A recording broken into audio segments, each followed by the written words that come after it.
Hola, buenos días a algunos, buenas tardes para otros. Bienvenidos de nuevo a este nuevo ciclo, bueno, más bien continuación de este ciclo de conferencias que comenzamos el año pasado, 2019, relativas al comercio internacional, en concreto con la zona de Asia Oriental. Yo, en concreto, mi ciclo de charlas de este tipo, de acercamiento, de aproximación a cultura y negocios con países de Asia, de Extremo Oriente, de Asia Oriental. Comenzó en mayo del año pasado, eh, hablando de los países del sudeste asiático. Continuó en octubre con un poco el acercamiento aunque ya hoy día en los medios tenemos bastante información acerca de los negocios con China. Si bien yo intento dar una visión más desde el punto de vista, pues para aquellos que conocen menos eh, la zona, ¿no? O quizá no hayan hecho todavía más que intentos de negocio con aquellos países. Soy Miguel Lam, tutorizo unos módulos de logística y transporte así como en el máster de CUP. Algunos ya me conocéis. También soy consultor de comercio internacional, llevo más de 20 años en el sector y principalmente siempre trabajando a lo largo de todos estos años con el sudeste asiático, como digo, y con China. Con China, Japón, Corea, en general con todas las zonas de todos los países de la zona de Asia-Pacífico. Recientemente, en los últimos años, también con Iberoamérica, ¿no? Bueno, en esta ocasión, como continuación, decía, a este ciclo de conferencias, de nuevo bienvenidos a los que vais entrando, de República Dominicana, de Colombia, algunos amigos también se estarán uniendo de España. No vamos a ahondar más ni a redundar en el tema de la pandemia que está asolando globalmente a todos los países o casi todos los países del mundo, porque ya tenemos bastante contenido en todos los medios al respecto y sería, como digo, pues redundar mucho o reiterarnos, ¿no? en estos temas. Vamos a intentar enfocar como continuidad al año pasado. ¿Quién iba a decir que nos íbamos a encontrar en esta situación, verdad? Cuando empecé a explicar un poco de qué manera podemos conocer mejor a las personas del otro lado del mundo, dependiendo de donde nos encontremos. Como digo, yo en los últimos años he trabajado bastante como intermediario desde España en distintos sectores, en concreto el industrial fotovoltaico, como puente entre Latinoamérica y China en concreto, en general, y sudeste asiático en particular, Malasia, Tailandia, Vietnam, estos países que, bueno, he elegido en esta ocasión el tema de hablar de estos tres países, estas tres zonas, que no países, porque realmente como país tendríamos a Taiwán y Singapur. El título de la conferencia es Hong Kong, Hong Kong, Singapur y Taiwán. Podría ser el orden de los factores, no altera el valor del producto, es conmutativo, pero lo he nombrado de esta manera porque tenemos la región administrativa de Hong Kong por un lado. Ahora veremos en la introducción que os he preparado para esta charla. Por otro, Singapur, la ciudad-estado, y por otro lado, al este, más al este, justo enfrente al este de China, de la costa de China, al sur de Japón, pues tenemos Taiwán, ¿no? La isla de Taiwán, que es la República de China. Vale. Voy a compartir con ustedes o con vosotros mi apunte. Vamos a ver.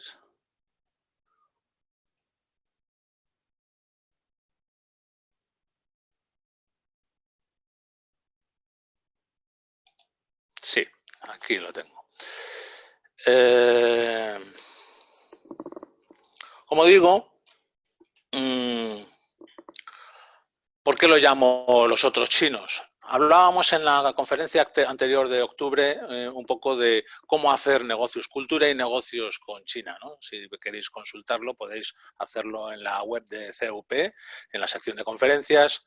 Se llamaba en concreto la conferencia virtual China y los chinos, cultura y negocios, ¿no? Bueno, pues ahora hablamos en concreto de los tres grandes núcleos económicos que suponen Hong Kong, Singapur y Taiwán. Os sonarán todos pues por las noticias que para bien o para mal en los últimos años llegan a todas partes del mundo con esto de las nuevas tecnologías y quiero hacer hincapié en los otros chinos, ¿vale? Los otros chinos que no se encuentran en China, que comparten su cultura, proceden de ahí, pues desde luego, somos descendientes de aquel país, y bueno, ¿qué sabemos de ellos? ¿Qué sabemos de los chinos? Sería una forma de introducir a las personas que con mayor o menor experiencia han tenido o conviven de alguna manera o nos relacionamos con personas de ese origen, ya sea en nuestros países, ya sea por viajes, bueno, actualmente por otros motivos más quizá más lamentables, pero inevitablemente como efecto de una globalización actual y de una diáspora tradicional desde hace, pues si no siglos, desde hace bastantes años, ¿no? Sin remontarnos a los tiempos de la antigüedad, donde ya sí existía este movimiento migratorio. Los tópicos, ¿qué sabemos de los chinos? Para los admiradores, para la gente que, las personas que tienen una especial admiración por mis paisanos, por las personas de mi procedencia. Yo ya, como expliqué en otras conferencias, para los que no me conocéis, soy segunda generación en España de chinos, estoy basado en Madrid. Y bueno, pues me gustaría también hacer, ya que lo he mencionado, un pequeño recordatorio de condolencia a las personas cercanas que hemos podido vernos afectados por alguna pérdida y felicitar también por esta crisis sanitaria a los que estamos cumpliendo y esforzándonos en distintos sectores, como pueda ser del que yo provengo, de la logística en el comercio internacional, por aportar nuestro granito de arena, ¿no? a esta recuperación, por la que debemos de seguir con este tipo de acciones que creemos que son constructivas gracias a las tecnologías como la que estamos utilizando en CUP. Decía que los tópicos, volviendo a nuestra presentación, los tópicos que podemos escuchar de los admiradores de los chinos, pues son normalmente, desde luego que somos muchos, ¿no? O son muchos. Voy a hablar en tercera persona porque estamos hablando de ellos desde un punto de vista explicativo, ¿no? De lo más docente posible. Son muchos y muy trabajadores. Bueno, pues eso está muy bien. ¿Pero son todos de China? Sabemos que son más de 1.000 millones, 1.300 millones, ¿no? Los censos pueden bailar un poco las cifras, pero alrededor de los 1.300, bueno, cuando hablamos de magnitudes tan altas, ¿verdad? No es lo más relevante el número, sino la dimensión a la que nos estamos refiriendo, ¿no? Y muy trabajadores, como no, en sociedades muy numerosas, como bien sabemos en América o en otros lugares de Asia, pues si no se es muy trabajador, malamente podemos sobrevivir, ¿verdad? Bueno, es un buen tópico. Debemos saber que el genitivo de chino, no, por eso el título de esta conferencia, no significa que necesariamente hablemos de procedencia de ese país, ¿no? Aunque, como digo, sí de descendencia. Ahorradores, negociantes, emprendedores, sí, también es un tópico que la mayoría de las veces se cumple. Es cierto que ya por educación o por también, como digo, coyuntura social y económica, pues suelen ser tradicionalmente a través de la historia personas bastante comerciantes desde tiempos de Marco Polo, que ya negociaban con el genovés, y bastante emprendedores lo hemos visto en muchos casos en nuestros propios países de procedencia en los que nos encontramos, ¿no? Diferentes. Precios bajos, ¿vale? Esto está cambiando, pero el tópico de los precios bajos lo hemos tenido en su día, pues cuando pues pongo por ejemplo en la producción textil mexicana, compañías automovilísticas que fabrican sus componentes son muy diestros, ¿no? Tienen gran destreza en cambiar de país precisamente por aprovechar un coste de mano de obra más reducido, en industria, en comercio, en servicios. Quizá en este último apartado, el de los servicios, se debe mucho también el tópico de los precios bajos a los emigrantes chinos que nos encontramos, pues acá en España llamamos las tiendas de los chinos, ¿no? Las tiendas de conveniencia, o también nos encontramos por volver a un sector muy recurrente como es el textil, ¿no? Que duda cabe que hoy por hoy, pues aunque se está trasladando más hacia otras zonas del sudeste asiático, pero todavía continúa una gran industria textil de precios, si no bajos, bastante competitivos a nivel global. Solamente hay que ver las grandes compañías multinacionales de este sector, ¿no? Cultura milenaria. Cultura milenaria es uno de los principales tópicos que cualquiera que presuma o haya tenido algún contacto con la comunidad china, pues nos dirá, ante una tradición cultural como es la China, cómo no van a ser personas complicadas, sino ocultas. Necesariamente no tiene por qué ser un chino, sea de China o sea de otro país, no tiene por qué ser más o menos culto, pues por su herencia cultural, pero sí se verá influenciado, y ahí es donde quiero llegar, cuando hablamos de los chinos de fuera de China, y en concreto de zonas donde el afincamiento de chinos ya se ha asimilado como propios de ese lugar y no como emigrantes, ¿no? También por razones geográficas, como sería con el caso de Taiwán, pues por sí mismos siempre han tenido esa cultura compartida con la China continental y el resto de los chinos que nos podemos encontrar en todo el mundo, ¿no? Dentro de lo que es esta introducción, hablaríamos también de la otra cara, ¿no? De los detractores. Como todo en esta vida, como el propio yin y el propio yang, pues nos encontramos las dos caras de cualquier aspecto, de cualquier lectura que hagamos. En este caso, serían, frente a los tópicos de los admiradores, los prejuicios de los detractores.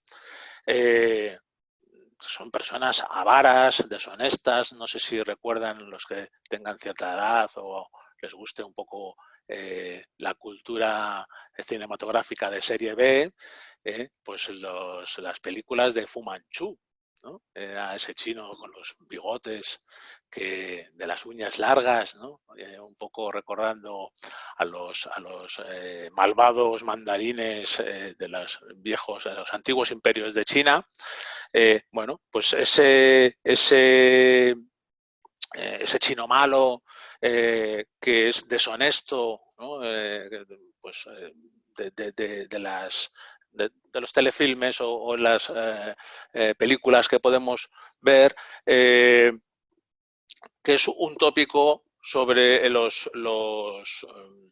negociantes, ¿no? Esto se corresponde con el tópico de comerciante, negociante, que sabe cómo engañar a sus clientes, ¿no? A sus posibles interlocutores comerciales, y les gusta mucho el dinero. Esto es algo cultural, esto es cierto, aunque podríamos extenderlo a otras culturas, pues como el propio orden capitalista de origen occidental, pues se basa, como su propio nombre indica, en el capital, ¿no? en la riqueza, ¿no? Les gusta mucho el dinero, y por tanto tendríamos pues prejuicios económicos y políticos que son quienes nos están invadiendo, ¿no? La fábrica del mundo que nos invade, que nos quita puestos de trabajo, que nos hace depender de nuestras economías de ellos. Todos conocemos un poco, bueno, si leemos o estamos atentos un poco a las noticias económicas internacionales, vemos que países como España misma tienen una deuda pública en manos de inversores chinos muy importante, ¿no? Por ejemplo. ¿Vale? A nivel comercial, que os voy a contar.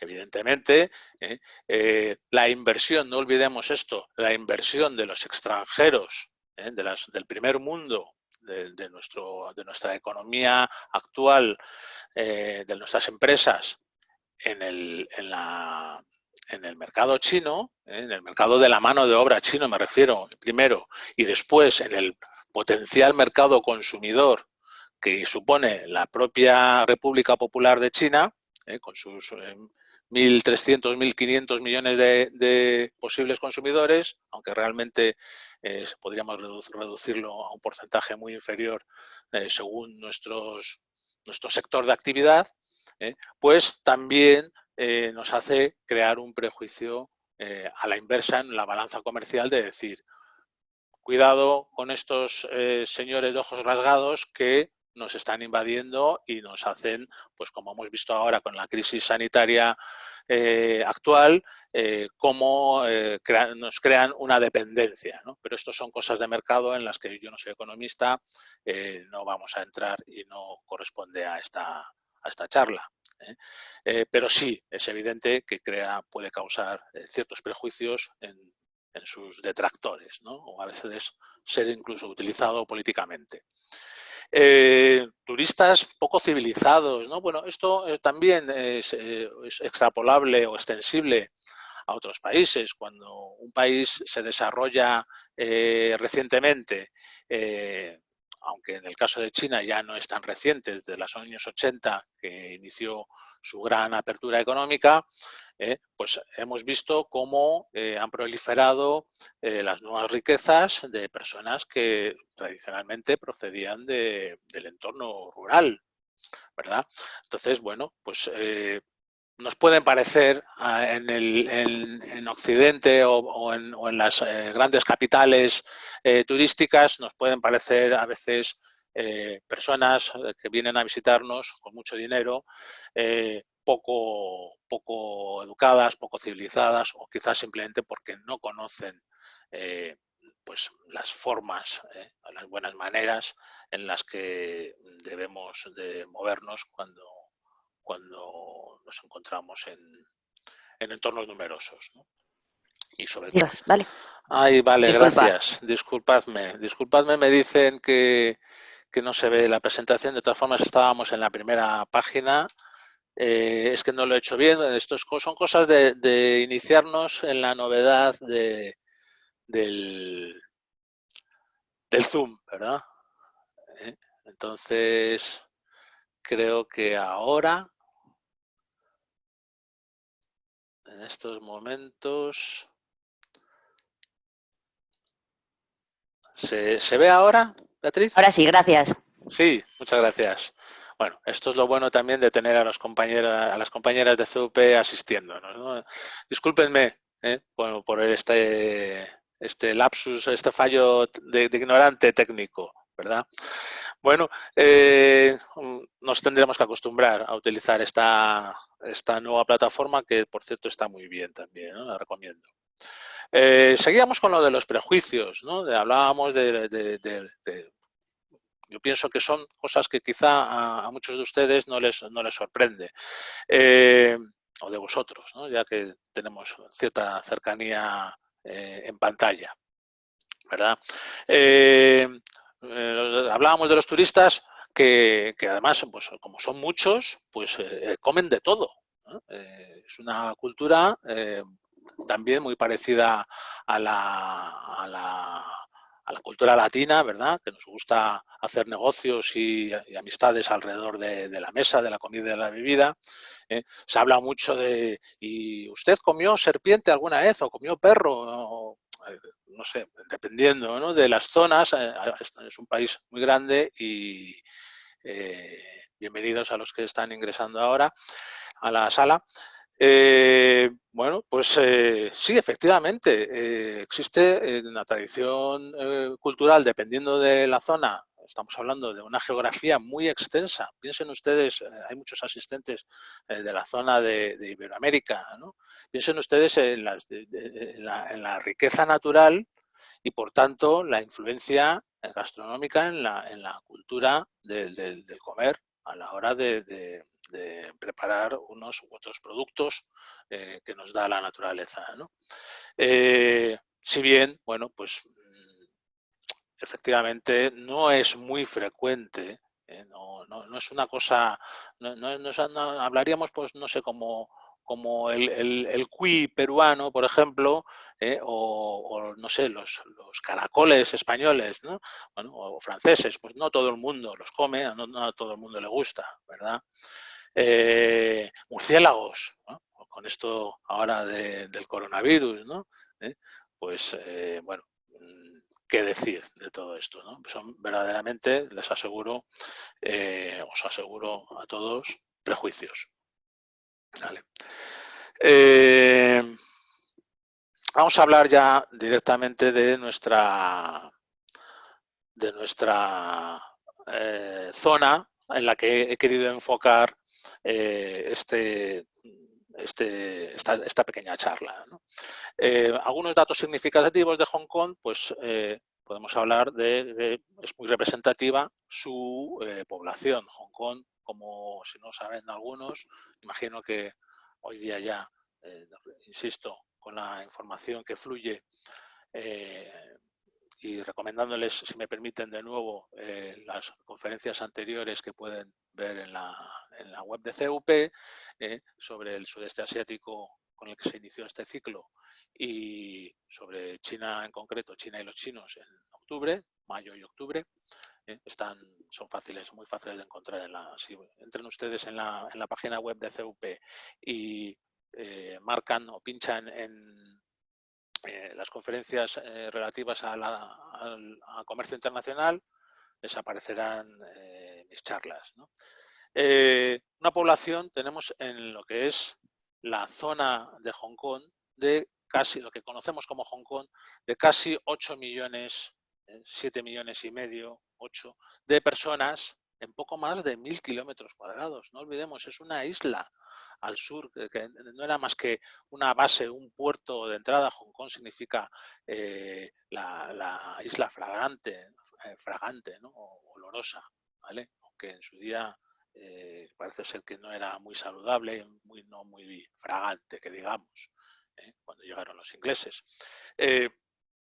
Casi 8 millones en poco más de 1.000 kilómetros cuadrados, que es, como dicen ellos, si sigue viniendo gente desde hace años, se comentaba entre los hongkoneses, entre los autóctonos de la isla, que si seguían llegando chinos de China, de la China continental, del otro lado de la isla, se iban a caer al mar, ¿no? Porque no cabían ya en esos 1000 kilómetros cuadrados, que antes eran menos, pero se han ido ganando terrenos al mar y se sigue incluso, como pueden haber escuchado en la prensa, construyendo islas artificiales, algunas para uso turístico, otras como el aeropuerto de Chinyi para uso logístico, y eso nos da un resultado de unos 7000 habitantes por kilómetro cuadrado, con lo cual, ¿cómo pueden caber tantas personas en tan poco sitio? Bueno, pues como ocurre en Japón, en grandes edificios, con pequeñas celdas o colmenas, que ellos mismos llaman así. Bueno, ellos lo llaman más jaulas de pájaros, ¿no? Porque existe una tradición importante de cría de pájaros y competiciones para ver qué pájaro canta mejor, todo en jaulas, ¿no? Una geografía, como digo, de isla que incluye en su territorio administrativo, incluye la costa de Kowloon, de los 9 dragones. Kou en cantonés, del que yo procedo, significa 9, Kowloon, 9 dragones, que está ya en la costa sur de China continental. ¿Vale? Con un estrecho de mar, un brazo de mar que cada vez es más estrecho, valga la redundancia, y que conecta con la isla a través principalmente tráfico rodado de 3 túneles submarinos, aunque existen otros efectos, pero principalmente con 3 túneles de ingeniería submarina, ¿no? La historia de Hong Kong, brevemente,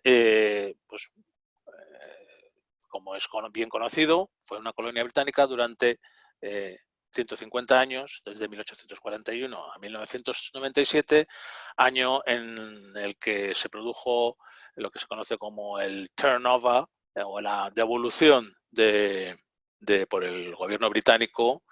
Pueden imaginar ustedes a través, o podéis imaginar a través de muchos años de diplomacia y de políticas de recuperación, fue devuelto a la administración china, de la que fue colonia británica en su día, también a través de acuerdos comerciales del siglo XIX.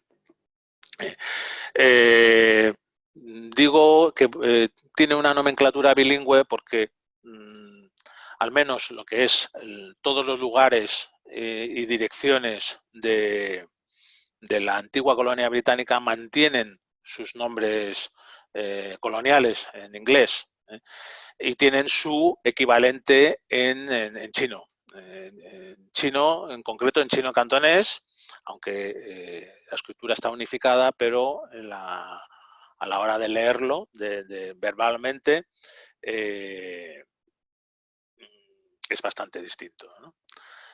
El puente más largo del mundo sería uno de las, por poner un símbolo o un signo representativo de lo que significa la prosperidad de esta zona económica, que une la isla de Hong Kong con la isla de Zhuhai y con la parte de Macao, que fue antigua colonia portuguesa, ya también en la costa enfrente sudeste de China. ¿Vale? Son 55 kilómetros más su correspondiente túnel submarino de 7 kilómetros. ¿Vale? Es una obra de ingeniería que, para los que sean del sector, incluso a nivel curiosidad turística, es digno de ver o de investigar un poco en la red. Su nombre oficial: Región Administrativa Especial de Hong Kong, Hong Kong SAR, o Special Administrative Region. título que se le dio a partir de 1997, como digo, por la República Popular China, para mantener ese estatus de independencia que ya poseía como colonia británica bajo la administración de Gran Bretaña, que conserva en gran medida, sobre todo a nivel económico y comercial, pero también jurídico. De ahí vienen un poco las protestas estudiantiles y en pro democráticas por leyes que intentan cambiar de intervención desde el gobierno central de China, que pondrían en peligro o según las diferentes lecturas de los analistas, estarían poniendo en peligro esa independencia que caracteriza jurídicamente a Hong Kong y que le da ese marco, esa seguridad para desarrollar, seguir desarrollando, mejor dicho, esa autonomía económica, como no es un paraíso fiscal, tiene impuestos, aunque muy bajos, esa autonomía comercial, de la que voy a mencionar también un poco por encima, de la que goza desde hace más de, pues me atrevo a decir, 50 años. ¿Vale? Paradigma de un país, dos sistemas. Eso sí, es el laboratorio de pruebas del gobierno chino. Ya la recuperación de esta colonia era sobre todo, además de una cuestión patriótica, la recuperación de un escaparate existente al exterior. En Hong Kong todo el mundo, el que menos sabe un poco de comercio exterior, ¿verdad? Y, como digo, laboratorio de pruebas con algunas explosiones a nivel social, a nivel económico, pues como la crisis de 1997, el mismo año en el que fue devuelto a China, en la que el gobierno chino inyectó de dinero a todos los países del sudeste asiático para estabilizar la zona, ¿vale? Incluido Japón. ¿Vale? De las 8 bolsas de valores más importantes del mundo, entre las primeras 8 bolsas del mundo se encuentra el índice Hang Seng, que es junto con el Nikkei, el de la bolsa de Singapur, el de Nueva York, el de Londres, algunas bolsas importantes de Europa, de las 8 o 10 primeras más importantes por sus transacciones financieras y comerciales que existen entre las empresas multinacionales que tienen alguna base de operaciones o cuando no una representación en la región administrativa de Hong Kong. Un hub logístico, decíamos en mi anterior intervención de este ciclo de conferencias, hub logístico del sudeste asiático. Yo, en mis clases de logística y comercio internacional, siempre pongo de ejemplo Hong Kong porque tiene esa tradición de puerto comercial y, por tanto, núcleo logístico, del que, a pesar de los nuevos puertos que ya ocupan los primeros lugares en toda la costa este de China, desde sur a norte, para el sudeste asiático sigue siendo un paso muy importante, e incluso para las propias empresas chinas que exportan a determinados países vía empresas o traders de Hong Kong, ¿verdad? Es también, además de hub logístico, dentro de los digo aquí 9 o 10 primeros puertos de carga, ocupó durante muchos años primer, segundo, tercer lugar, a la zaga o a la vez, un poco según se mida, con el puerto de Singapur, del que hablaremos a continuación. Y también es Hong Kong la puerta de entrada a la República de China, pero no solo. ¿vale? Puerta de entrada a la República de China diremos, bueno, pues ya está Shanghái o ya está la propia Cantón, ¿no? Dijéramos la capital de la región, de la provincia del sur de China, de donde provienen los propios hongkoneses, ¿no? Históricamente.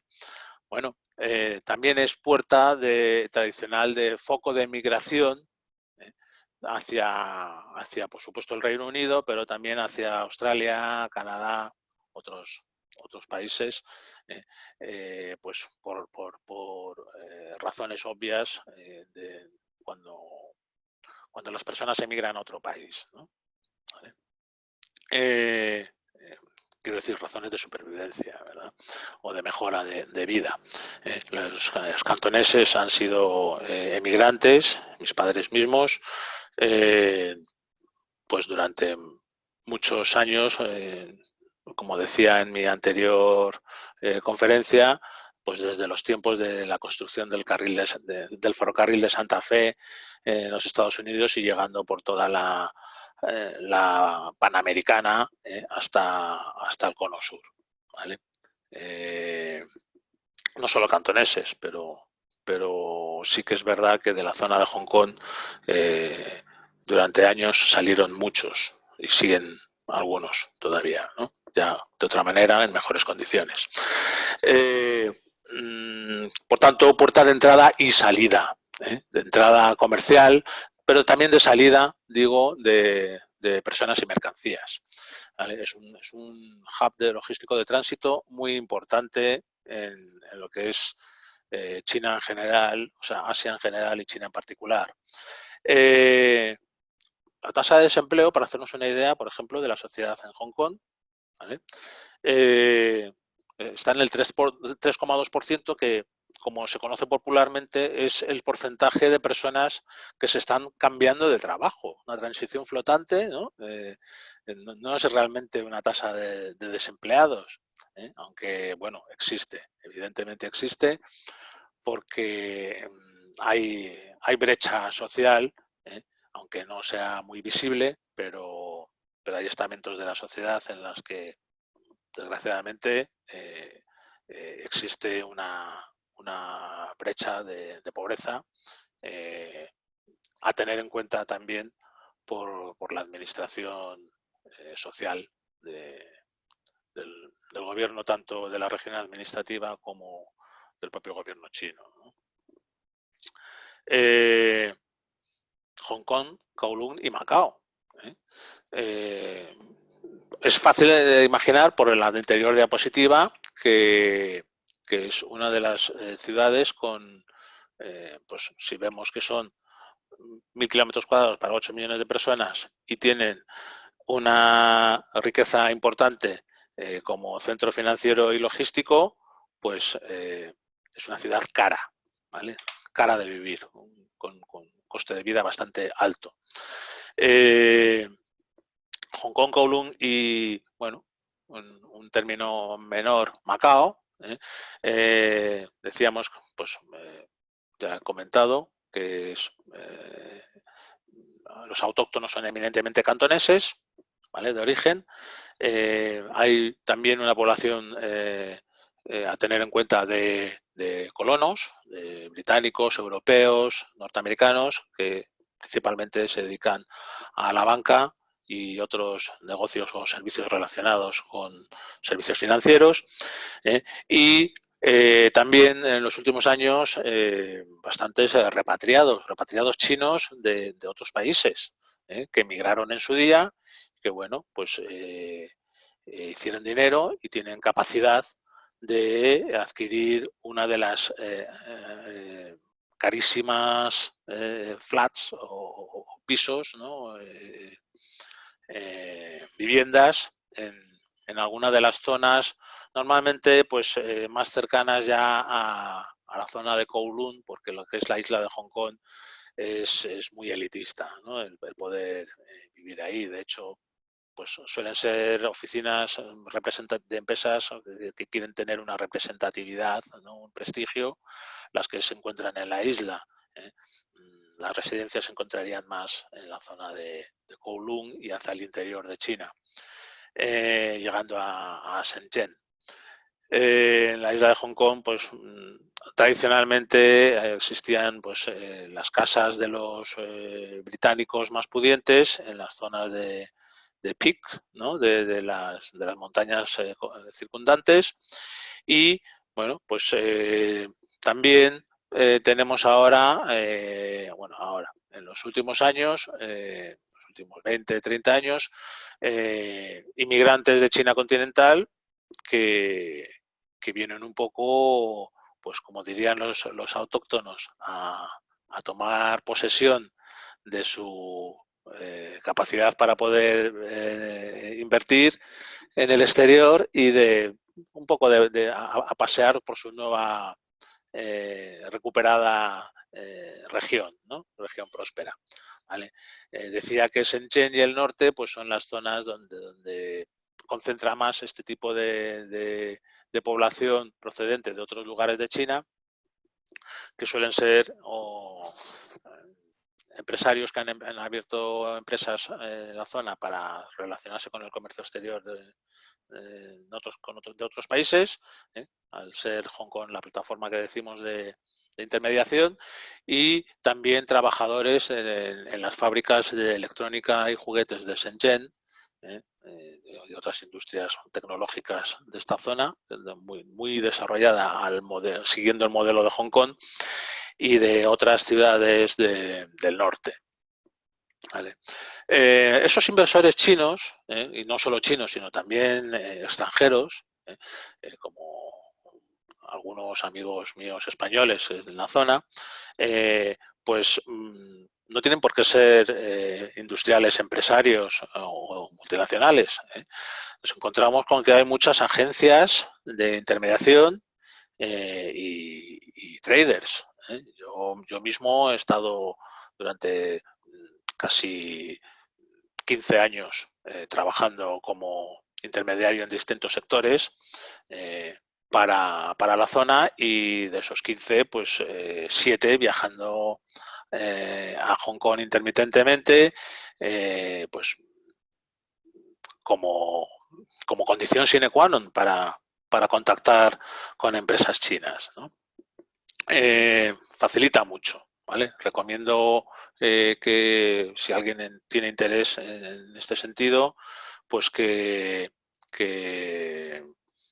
visite la página del HKTDC o del Hong Kong TDC, el Trade Development Council, que es un poco la Cámara de Comercio de Hong Kong, que está en contacto con la mayoría de países que pueden tener relaciones comerciales con la zona. Vale.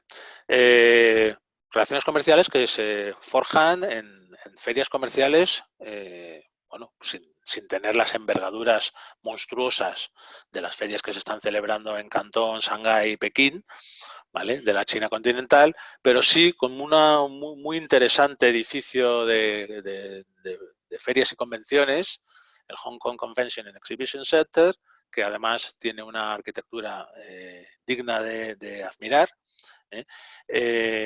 donde se celebran anualmente, bueno, ahora con esto del coronavirus difícilmente, pero siguen programándose eventos de bastante importancia dependiendo del sector del que estemos hablando, o como, insisto, antesala a la puerta de antesala a la entrada a mayores negociaciones con empresas de China continental. Turismo y ocio, interesantísimo destino. Turismo y ocio, Hong Kong es famosa por su gastronomía, gastronomía internacional, no solo China. Pueden descuidar que no van a encontrar ni murciélagos ni cosas raras como pueden encontrar en el mercado de Pekín, este famoso que vemos en todas las documentales televisivos. Pero sí, bueno, si rebuscáramos un poco podríamos encontrar quizá pues alguna rareza como sopas de tortuga y cosas así, ¿no?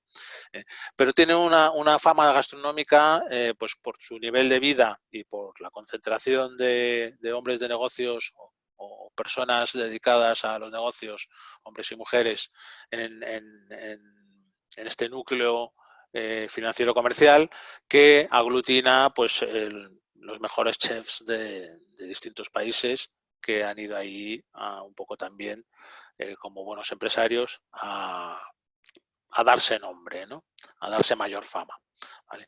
Es un gran centro de moda y espectáculos, porque precisamente lo que es el negocio del entretenimiento, empresarios, magnates chinos han tenido que consultar o contratar los servicios de consultoría de empresas de Hong Kong que, bueno, pues por su tradición con el exterior y su formación extranjera muy anterior a la apertura de la economía china, pues ya tenían, ¿no? Previamente. Y, como decía también, el bilingüismo, que supone pues no solamente el inglés y el chino, sino dentro de lo que es el chino, el cantonés y el mandarín, es un factor cultural que debemos tener en cuenta también, o que, bueno, no está de más, no es que debamos, pero sí está bien, no está de más tener en cuenta, pues según la procedencia de nuestro interlocutor, aunque el mandarín sea el Putonghua, que se llama en China, el idioma oficial común a todas las provincias de China, que es el que se enseña en los colegios desde pequeños, desde niños, pues nos podemos encontrar con que si son de origen cantonés y autóctonos de Hong Kong, pues hablarán cantonés, ¿no? No tanto así el inglés, que es también lengua oficial, pero de la región, pero las personas quizá más mayores o con otra formación menor, pues no se manejen tanto en este idioma. Pero bueno, a nivel de negocios seguro que encontramos personas bilingües de chino, cantonés, mandarín, inglés, con un inglés además bastante británico, bastante pulido. Singapur, hoy he apurado de tiempo porque por eso estaba en primer lugar Hong Kong, porque bueno, pues la importancia lo merece, pero no menos importante tendríamos a Singapur, que además siempre se han mirado un poco de reojo del norte a sur. Si nos fijamos un momento, voy a situarnos en el mapa de la zona, ¿verdad? Tenemos aquí la costa sureste de China. No sé si veis la manita de mi mouse, de mi ratón. Tenemos la región de Hong Kong, voy a ampliar, la región administrativa especial de Hong Kong, que tradicionalmente pertenece a la provincia de Cantón, capital Guangzhou. Bueno, Cantón en la fonética antigua, en la nueva de Pinyin sería Guangdong, ¿vale? Shantou, una zona industrial muy importante también junto con Shenzhen, que se encuentra por aquí. Todos estos son puertos importantes y de entrada hasta Guangzhou que se articularon a través de Hong Kong.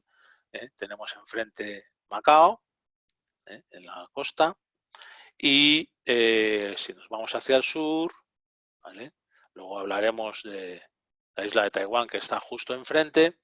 Si nos vamos hacia el sur, nunca mejor dicho, sureste asiático, pues tenemos al oeste Vietnam y más al sur todavía, en la península de Malasia, Vietnam, Tailandia. Si seguimos la costa de China, por el mar de China hacia el sur, ¿vale? Antes de llegar cruzamos por el estrecho cruzamos por delante de Filipinas y llegamos a la península de Malasia, donde se encuentra Singapur, ¿vale? Ya enfrente de Indonesia, de Borneo, Sumatra y el Sultanato de Brunei, ¿vale?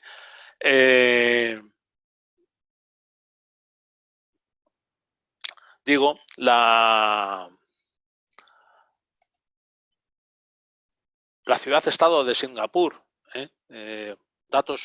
algunos datos significativos, pues serían, de nuevo, una coincidencia o una similitud con Hong Kong. Muy poco terreno, incluso menos, 720 kilómetros cuadrados para 5 millones de habitantes, de los cuales el 70% son ciudadanos de la República de Singapur, y 3 millones de ese 70%, o sea, la mayor parte, chinos, de origen de la región de Fujian, ¿no? La región de Fujian, que en esa costa que hemos recorrido con el mapa, ¿vale? Pues estaría al sureste de la costa de China. ¿Vale? Y un 30% de residentes extranjeros de empresas y operadores comerciales y financieros. ¿Vale?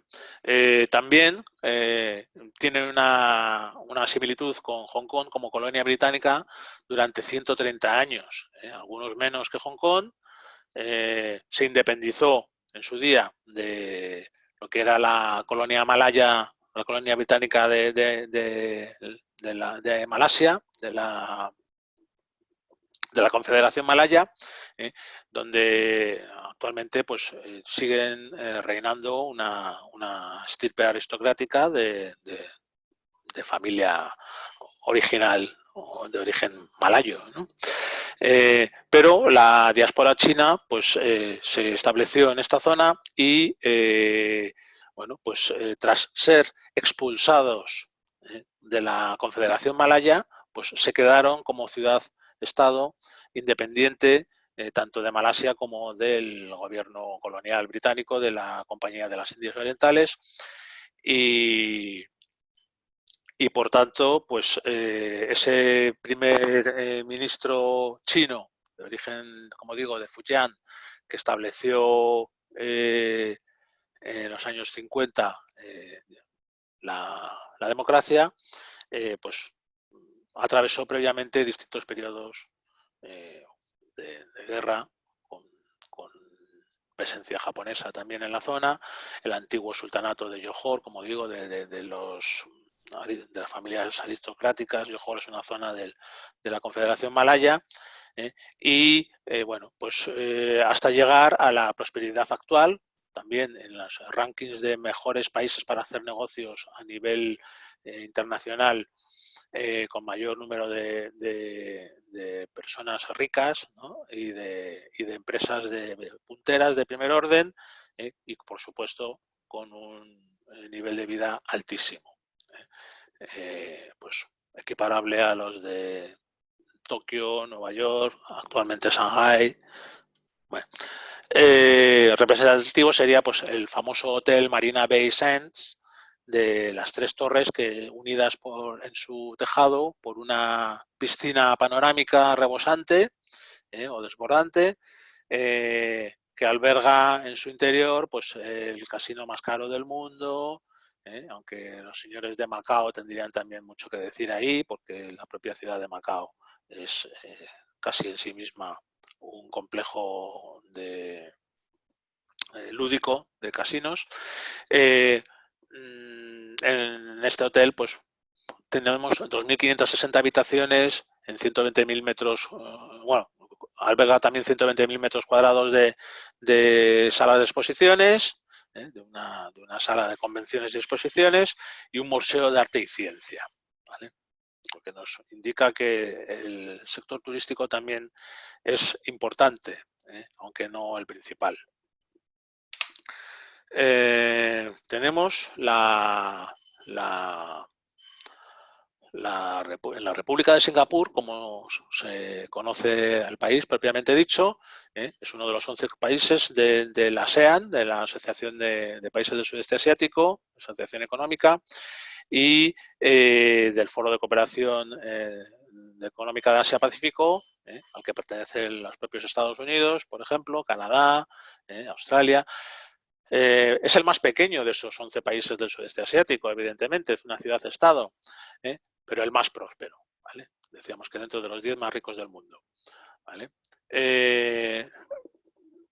Hub logístico también, en competencia con Hong Kong, aunque han sabido también establecer otro tipo de operaciones logísticas que le dan valor a su puerto, que van también ganando año tras año terrenos al mar, con una tradición comercial desde el siglo XIX, ¿verdad? Los chinos de Singapur, ¿vale? Aquí hay una diferencia con Hong Kong. Hong Kong es una parte de la provincia de Cantón, tradicionalmente, geográficamente, culturalmente, aunque haya sido colonia británica, pero Singapur no. Singapur era, como veíamos, el piquito de abajo de la península de Malasia, y decía que desde los años 50 el primer ministro Lee Kuan Yew, con estudios universitarios en Cambridge, pues establece un orden moderno político en el país, aunque fue conocido en los primeros años para establecer sus leyes de convivencia y de civismo en la República, pues como bastante absolutista, ¿no? Hasta en los años 90, en los que delega o deja el gobierno en manos de nuevas elecciones y de nuevos equipos de gobierno. Es un crisol de culturas, evidentemente. Voy un poco más rápido porque tenemos, bueno, podemos extender un poco más, creo, la duración de la sesión.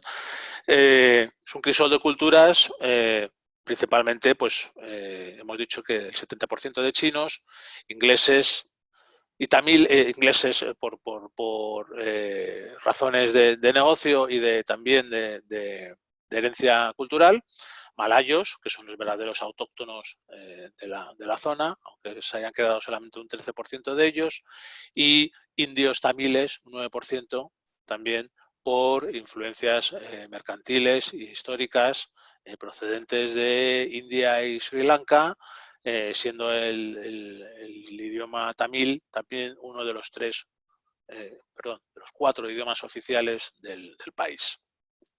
Tiene un clima ecuatorial con índices de humedad altísimos. Yo cuando viajaba por ahí, pues siempre, gracias a Dios, al ser las etiquetas más relajadas, las etiquetas de trato en negocios, el easy going que llaman ellos, ¿no? Pues la corbata que me ponía en Hong Kong desaparecía en Singapur, junto con la chaqueta, ¿no?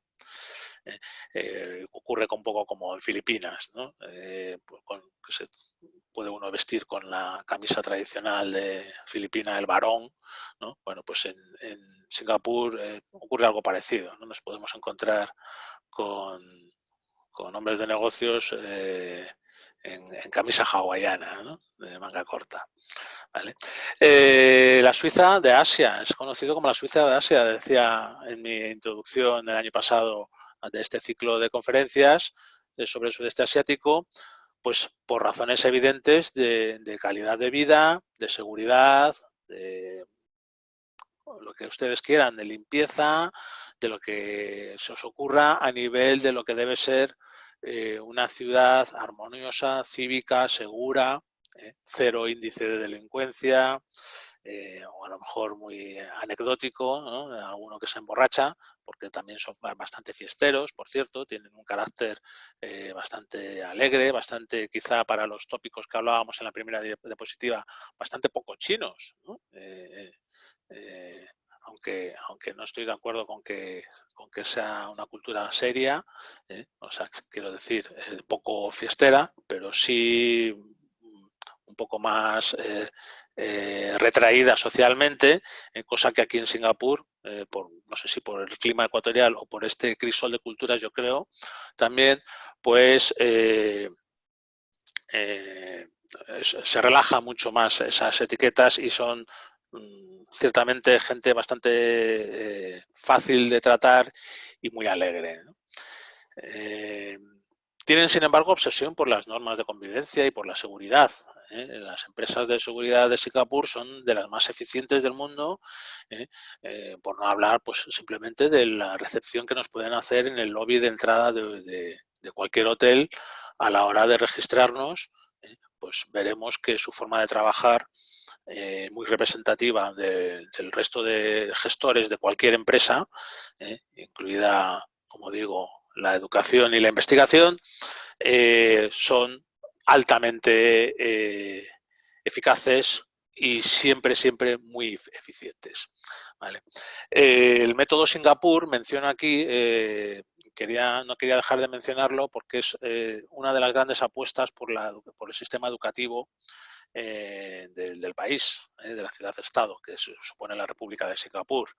Los profesores son eminencias, todos los profesores, tanto de primaria como de secundaria, y no digamos ya de la prestigiosa Universidad de Singapur, son los que más ganan, los trabajadores que más dinero ganan, los que pasan procesos de selección más exhaustivos y los que tienen una preparación y una formación muy exclusiva y muy exigente, ¿no? Y también la inversión en tecnología punta como otra de las industrias principales en I+D+I del país para distintas empresas de todo el mundo. Bueno, por último, Taiwán, en esta extensión de la sesión que estamos realizando hoy, que por sí misma daría para 3 sesiones, pero he querido aglutinarlas para que veamos un poco, tengamos ese enfoque de los 3 núcleos de la gran zona que ocupa el sudeste asiático a nivel económico y cultural, por su proyección en la cadena global de económica o comercial del mundo. Bueno, pues es en sí mismo un país, ¿verdad? Como muchos de las personas que procedéis de países de América conocéis, Taiwán ha sido inversor de muchas obras civiles en muchos países de América, y a la inversa también ha recibido mucho comercio de productos que no olvidemos que es una isla, que la propia isla no producía suficientemente. Tiene una población de casi 24, cercana a los 24 millones de habitantes, según datos últimos de hace 2017, creo. 70% también de origen de Fujian, como ocurría en Singapur, pero por razones también geográficas, naturales, ¿no? Culturales, históricas. Esto no era una zona alejada de China, sino está a 300 kilómetros de la costa este de China, de la costa sureste de China. Por tanto, enfrente de la región de Fujian, con un 15% también de la etnia Hakka y el resto también de sureños y el resto pues autóctonos de las islas, con algunas procedencias posibles del norte, de las islas de Japón, ¿vale? Tiene mezcla, ¿no? Al ser una isla, pues una isla tradicionalmente de pescadores, pues tiene mezclas étnicas de otras zonas que no son propiamente dicho las de China continental. Su geografía como isla de 36.000 kilómetros cuadrados entre China y Japón, pues como digo, le da una peculiaridad bastante característica de su identidad, ¿no? Su historia reciente, su historia más antigua de 50 años de ocupación japonesa, incluida la historia reciente, ha habido diferentes periodos y guerras con los emperadores japoneses que consideraban o querían considerar la isla, anexionar la isla, ¿no? Invadiéndola. La Revolución China de 1911, cuando se abandonó el antiguo régimen imperial chino, iniciada por el propio Partido Nacionalista, que después resultaría en la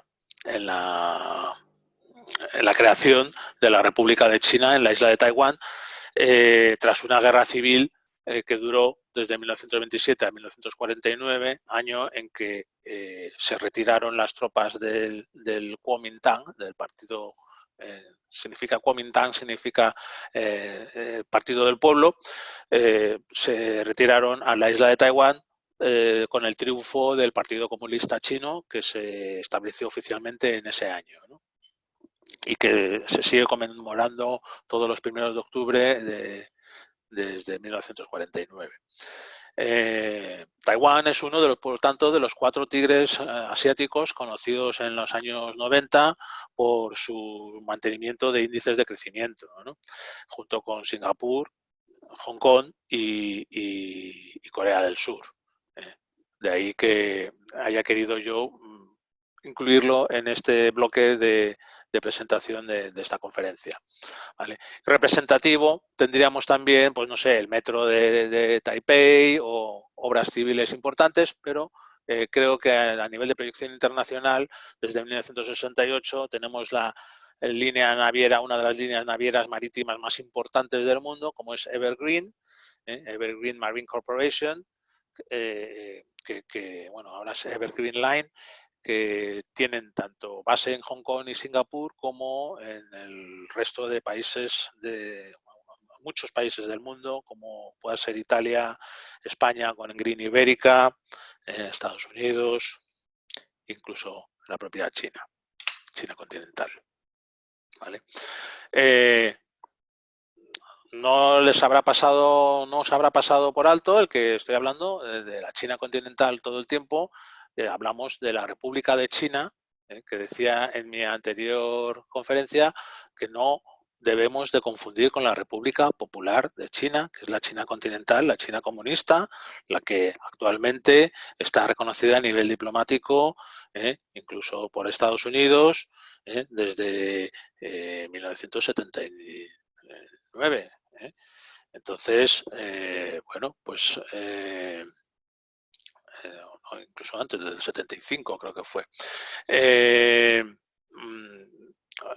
Taiwán dejó de ser reconocida diplomáticamente por muchos países, aunque hay algunos que todavía mantienen sus relaciones diplomáticas oficialmente, como República de China, o el famoso reseña de Taiwan Rock en muchos productos de los años 70 y 80 de fabricación taiwanesa con el auge de su industria, ¿no?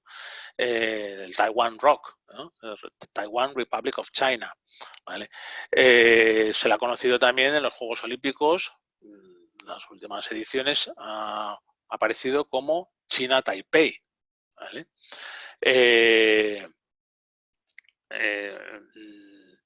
Como China popular en los hispanohablantes, y Formosa antiguamente, hace ya bastantes años, de esto nos acordamos los que somos mayores de 40 o 50 años, y simplemente actualmente lo conocemos como Taiwán, ¿vale? Taiwán China o China Taiwán, pero bueno, para diferenciarlo de la China continental, ¿verdad?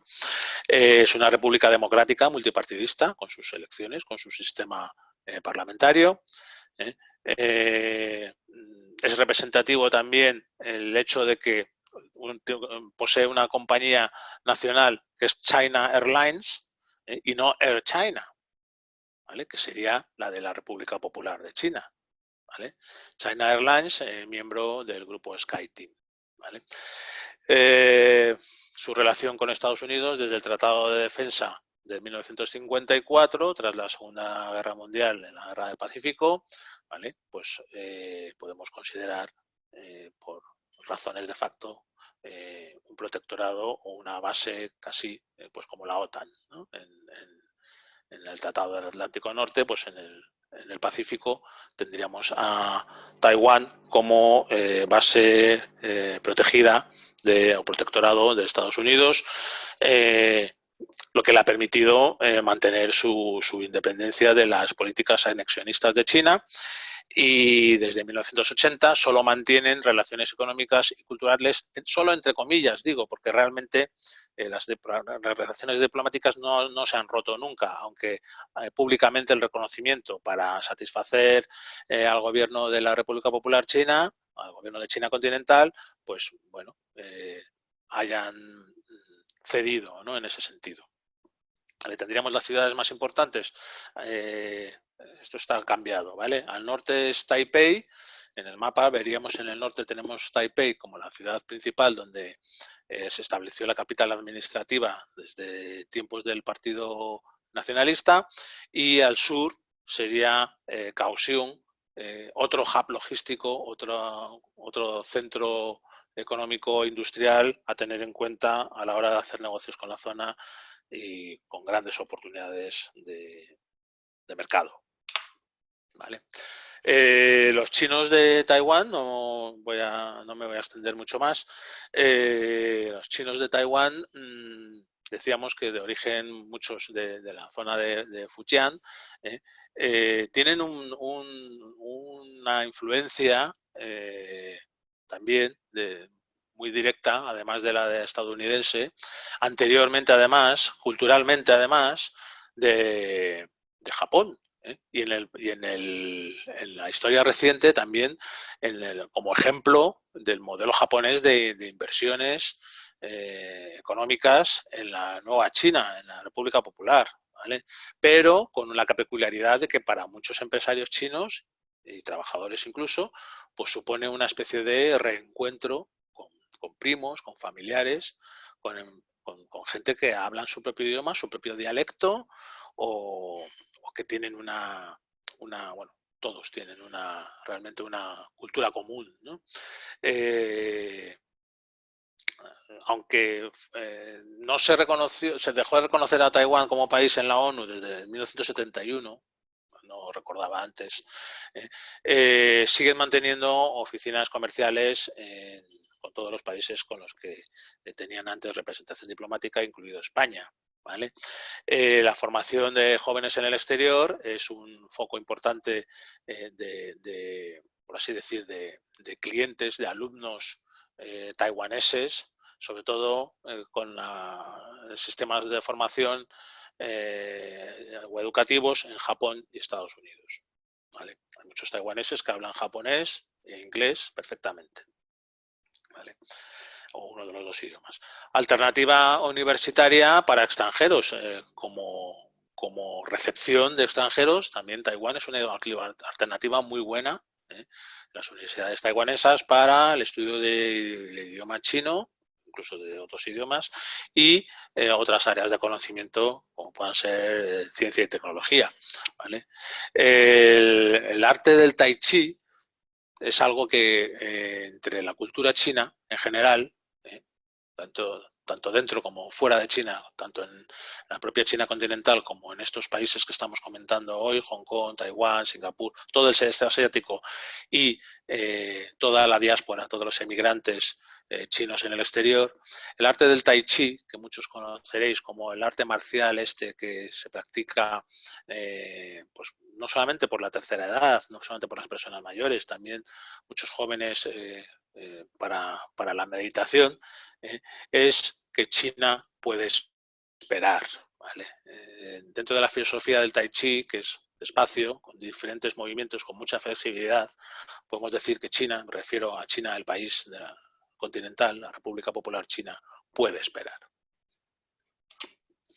Y por tanto, para cerrar, no me queda mucho más tiempo, algunas conclusiones que les dejo a ustedes, os dejo a vosotros, de taiwaneses, singapureños y hongkoneses, como deberíamos conocer en español a los chinos procedentes de estos países, que son chinos que no son de China, que comparten cultura, como digo, costumbres muy parecidas, pero con influencias muy diferentes por las razones que hemos visto, que hablan distintos idiomas además del chino, del putonghua, sus propios dialectos también, ya por sus educaciones en el exterior, y dejo algunas preguntas de reflexión que debemos de hacernos a la hora de trabajar o de relacionarnos con personas de estos sitios. No todos conocen China continental, aunque lo lógico sería que sí, sobre todo si se dedican a los negocios. Es posible que conozcan otros países mejor que la propia China. Tienen formación internacional, bueno, pues suelen tenerlo. Si tienen un nivel educativo alto, pues suelen tener formación internacional. Por supuesto, es fácil que hagan negocios con China o con sus parientes, como decíamos, con sus parientes lejanos o primos. Y desde luego deberíamos de preguntarnos también si cómo se identifican, si como simplemente taiwaneses, singapureños o hongkoneses, o albergan una cierta identidad, aunque sea étnica, china. ¿Vale? Bueno, pues muchas gracias por su atención y por vuestra atención a todos, y espero que os haya gustado y hayamos tenido una visión sobre todo cultural, ¿no?, de estos centros económicos, y nada más por hoy. Hasta la próxima. Muchas gracias.